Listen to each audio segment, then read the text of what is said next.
خدا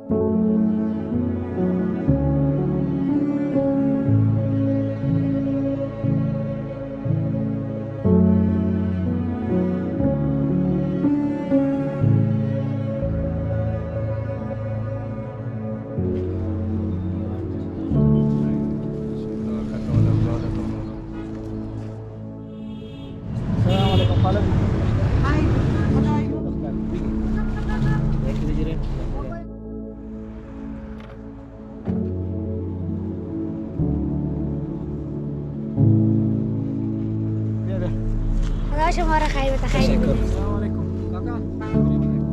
خیر ببینیم ماما. تشکر. جور باشی، زنده باشی.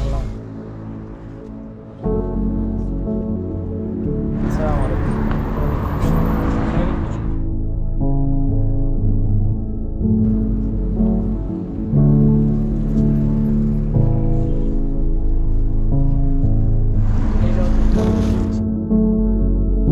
سلام علیکم. تشکر.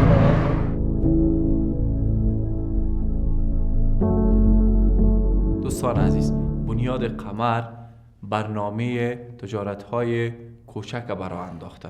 فامیلایی که توانایی نگهداری از فرزندانشان به سبب مشکلات اقتصادی را ندارن و اونا را مجبور ساختن که کارهای شاق انجام بده، بنیاد قمر به این خانواده ها تجارت‌های کوچک برای می اندازه.